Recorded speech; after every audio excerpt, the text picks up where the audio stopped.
دوستو، ایک دوست اپنی کہانی بیان کرتے ہوئے لکھتا ہے کہ مجھے اپنی والدہ سے دلی محبت تھی۔ وہ بھی میرے بغیر دسترخوان پر نہیں بیٹھتی تھی۔ جب تک گھر نہیں آتا تھا وہ دروازے پر بے تابی سے میرا انتظار کیا کرتی تھی۔ گھر کے سبھی افراد کے نظروں میں میری اہمیت تھی، کیونکہ میں پڑھائی بھی کیا کرتا تھا اور چھوٹے موٹے ٹھیکے پر کام کر کے پیسے بھی کماتا تھا۔ والدہ کی دعائیں اور مدد میرے ساتھ شامل تھی، اس لیے بڑے بھائی اور ان کی بیویاں بھی محبت کا اظہار کرتے رہتے تھے۔ مجھے کئی دن سے اسکردو جانے کی دھن سوار ہو گئی تھی۔ وہاں میرے ماموں رہتے تھے۔ اسکردو سے آگے ان کا گاؤں تھا۔ والدہ سے اجازت لی، وہ رضامند نہ تھیں۔ کہنے لگی کہ تم ابھی وہاں مت جاؤ، مجھے کئی روز سے پریشان کن خواب آ رہے ہیں۔ میں صدقہ وغیرہ دے رہی ہوں، جب تک میں اجازت نہ دوں تم اس ارادے سے گھر سے قدم نہ نکالنا۔ ان کے حکم کو میں نے وہم سمجھا اور 16 اکتوبر کو ان کی اجازت کے بغیر تیاری کر کے راولپنڈی روانہ ہو گیا۔ جوان آدمی کو کہیں آنے جانے سے کون روک سکتا ہے بھلا؟ راولپنڈی پہنچ کر ایک ہوٹل میں قیام کیا، اسکردو کے لیے جہاز کی سیٹ بک کروائی، راجہ بازار سے کچھ شاپنگ کی،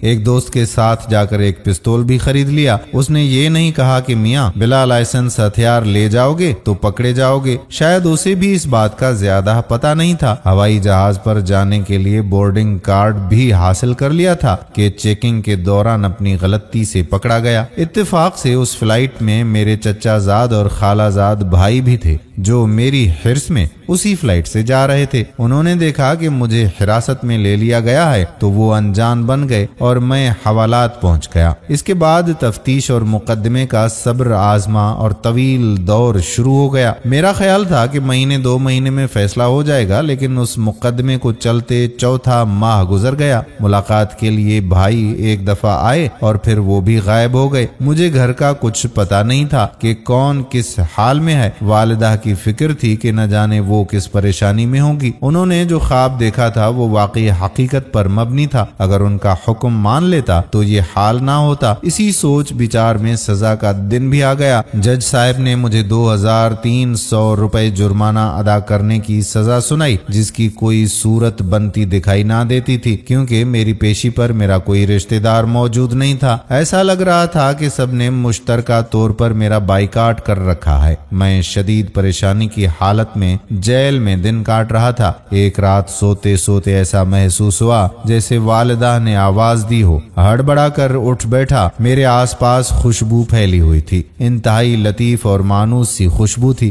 مجھے یاد آیا کہ ایسی خوشبو والدہ صاحبہ میرے بچپن میں استعمال کیا کرتی تھیں۔ یہ خوشبو تقریباً مہینے بھر تک میری کوٹھڑی میں ایک مخصوص وقت یعنی صبح سویرے 4 بجے کے قریب پھیلتی تھی اور سورج نکلنے تک کوٹھڑی میں مہکتی رہتی تھی۔ کبھی میں مٹی اٹھا کر سونگھتا تھا، کبھی سلاخوں سے باہر سونگھتا تھا کہ شاید کسی سپاہی نے یہ خوشبو لگا رکھی ہو۔ ایک روز ماں کی یاد نے مجھے اتنا بے چین کیا کہ میرے آنسو گالوں پر بہنے لگے۔ مجھے سپاہی نے آ کر بتایا کہ ایک سائیں بابا کی ملاقات تمہارے لیے آئی ہے۔ یہ حضرت اکثر قیدیوں کی اصلاح کے لیے مذہبی تبلیغ کرنے آتے ہیں اور باری باری سبھی قیدیوں سے ملاقات کیا کرتے ہیں۔ میں سائیں بابا سے ملنے گیا۔ انہوں نے ملاقات کے دوران میری سزا کی مدت اور جرم کے بارے میں سوالات کیے۔ میں نے انہیں ساری بات سچ سچ بتا دی تو انہوں نے کہا کہ بیٹا، دنیا بہت بری جگہ ہے۔ تم نے دیکھ لیا کہ جب تمہارے پاس 4 پیسے ہوتے تھے تو ہر شخص تمہارے ارد گرد منڈلایا کرتا تھا۔ اب تم مصیبت میں ہو تو کسی نے تمہاری خبر لینا تو درکنار، تم سے رشتہ داری ظاہر کرنا بھی اپنے حق میں برا سمجھا۔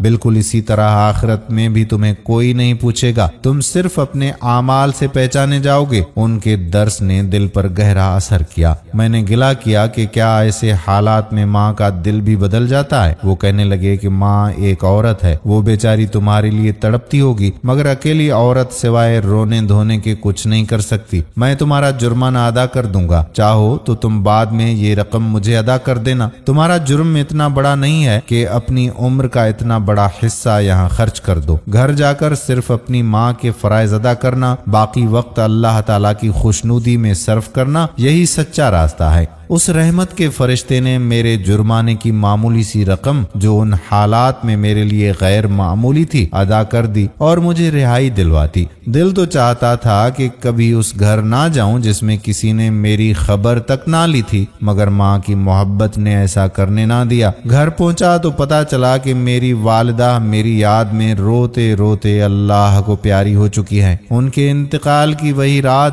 اور وہی وقت تھا جب میں نے جیل کی کوٹھڑی میں سوتے سوتے ایسا محسوس کیا تھا کہ ماں نے مجھے آواز دی ہو اور ہڑبڑا کر اٹھ بیٹھا تھا۔ مہینے بھر تک ان کی مہک میرے پاس موجود رہی تھی۔ مجھے پورا یقین ہے کہ اس وقت میں وہ میرے آس پاس موجود ہوتی تھیں۔ ان کی بے چین روح میری تلاش میں وہاں تک آ پہنچی تھی۔ کاش میں نے ان کی بات مان لی ہوتی اور ماموں کے گاؤں جانے کا ارادہ ملتوی کر لیا ہوتا۔ میں نے پھر ہمیشہ کے لیے اپنا گھر چھوڑ دیا، کوئٹہ آ گیا اور ایک کوٹھی میں چوکیدار کی حیثیت سے ملازمت اختیار کر لی۔ اب اکیلا رہتا ہوں، جو مل جاتا ہے کھا لیتا ہوں اور باقی وقت اللہ کے کاموں کے لیے وقف کر دیا ہے۔ مسجد کے ایک امام صاحب کی خدمت کر کے روحانی خوشی حاصل کرتا ہوں، دکھی دلوں کی حتی المقدور مدد کرتا ہوں۔ اس واقعے نے میری باطنی نگاہیں کھول دی ہیں اور اب سوائے اللہ کی خوشنودی حاصل کرنے کے کسی شے میں میرا جی نہیں لگتا۔